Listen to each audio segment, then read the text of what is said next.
Welcome to Bourbon School. I'm Marianne. And I'm Brian, and today we are going to review a bottle we grabbed on our vacation from Maine. It's called Wiggly Bridge. Wiggly. I'm wiggling my fingers. You are. We're going to give it a grade coming right up. Okay.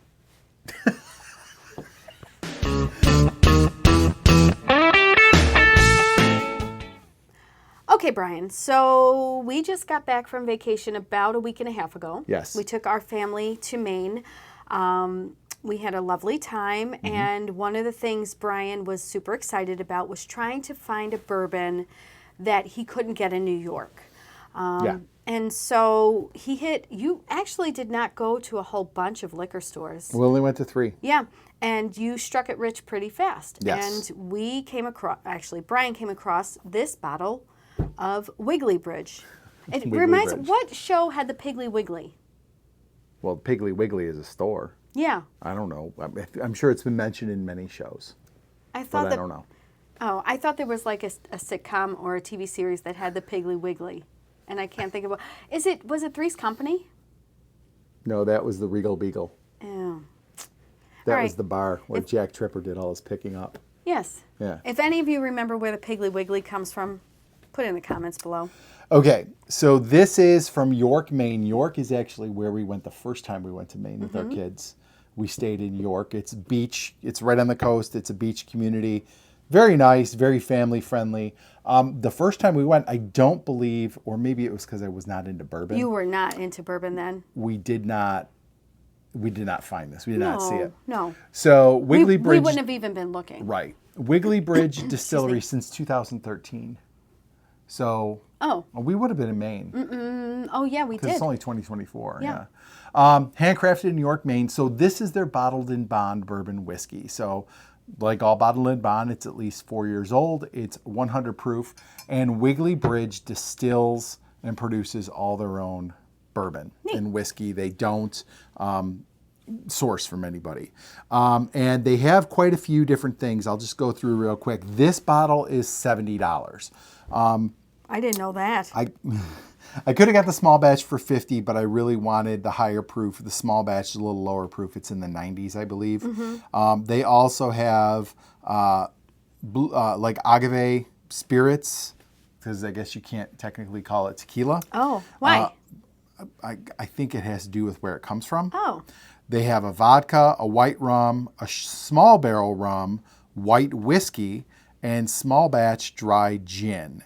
And everything's pretty reasonably priced between $30 and $50, let's say. Except the bottle of bourbon that we got. Except the one bottle I bought that was $70. $70. But I always like to buy a bottle of something local whenever we go on vacation. Yes. So it was between this. There was another distillery that was recommended to me, which I think is out of Vermont. It was called Split Rock, which is named after a trail, a hiking trail, I believe, in the Green Mountains or whatever. But I had them both in front of me.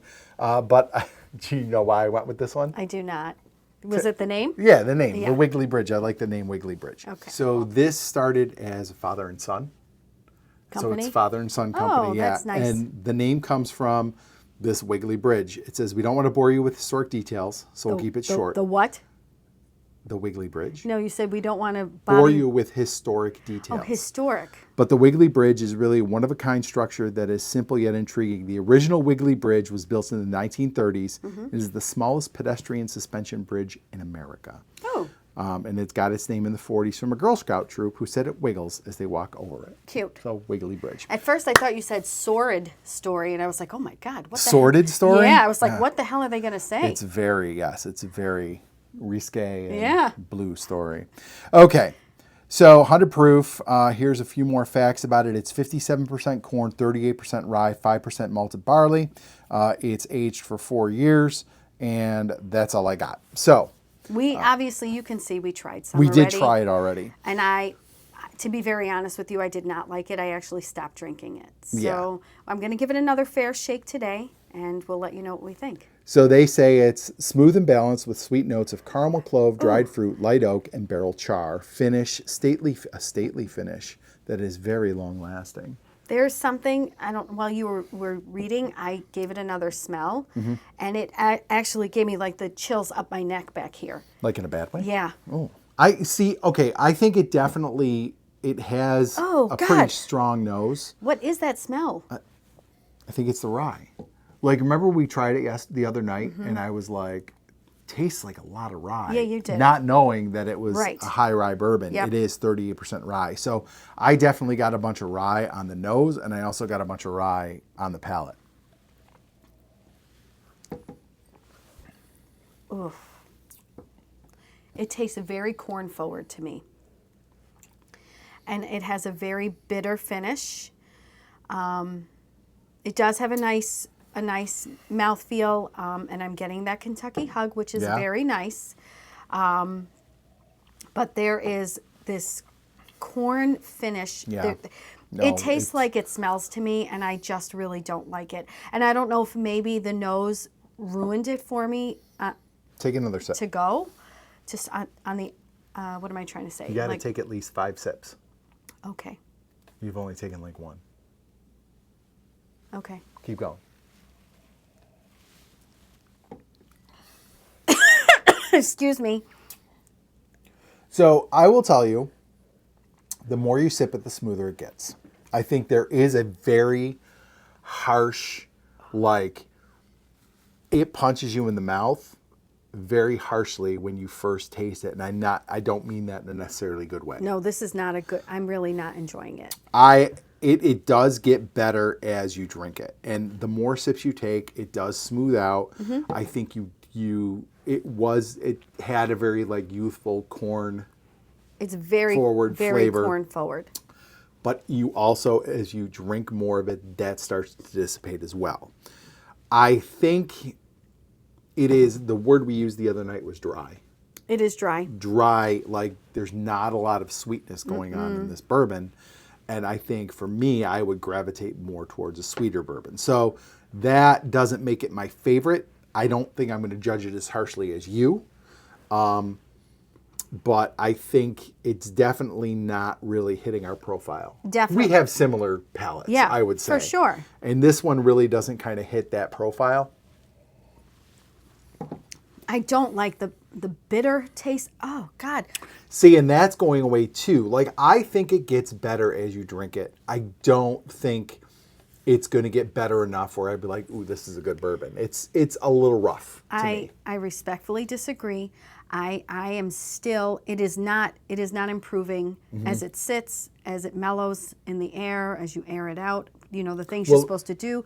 I've taken 3 sips of it now, and I'm getting this awful, astringent, bitter flavor on my tongue. And honestly, when you do the playback, when you have to edit this video, you're going to see all the terrible faces that I made. I'm kind of afraid you're going to catch one in the thumbnail. That's okay. We'll put it in the thumbnail. No, I don't want you to. Okay. Well, I guess I don't care. Okay, so Take another sip. I took 3. Take one more. I am telling you, it does get better. Maybe you don't feel it is. I feel like it's getting better. This is not a bourbon I would recommend. Oh, it's giving me the shivers up my neck. It's awful. I'm Okay. giving it an F.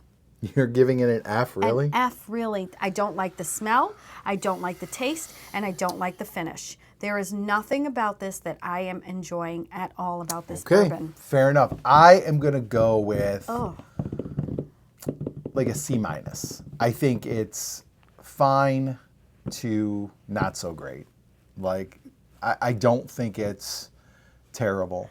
I think the biggest thing is not our palate, but I would not say this is a poor quality bourbon. Like, I think it's fine. It's just, it's not hitting for me. I think it needs some work. It's a little rough. I would like to see a 6 or 8 year one. I was just going to say that it's young too, Yeah. so that's probably spoiling it in a lot of ways. B, I'm telling you, I would not even ask you or drink an old fashioned or a Manhattan with this in it. You would. It would be sweeter. I'm gonna sneak one to you when you least expected. It won't be now. Won't be today. Won't be tomorrow. But soon. And for the rest of your life. I'll do it in the fall. I'm gonna sneak an old fashioned with that to you, and we'll see if you All figure right, it we'll out. have to come back and tell everybody if I Well, was able to tell. I will do a short to report what the result is of that one, of my Now skullduggery. I'm gonna be on what? Skullduggery. like it's underhanded Oh, I sneakiness. like that word. Yeah. I'm going to be on high alert now, and I'm going to think every time he's sneaking me this awful bourbon. All right, so I give it a C-. Maria gives it an F, and Wiggly Bridge. I think I would have been happier if I would have just got the small batch for $50. I wish you would have done that. Yeah, well, what are you going to do? Damn it. Guys, if you like this video, please like, subscribe, share, and hit the bell for notifications. So you never miss another episode of Bourbon School. I'm going to cheers you with the rest of my Wiggly Bridge. I'll cheers you, and I'm going Take to a take sip. the smallest sip. Take a sip.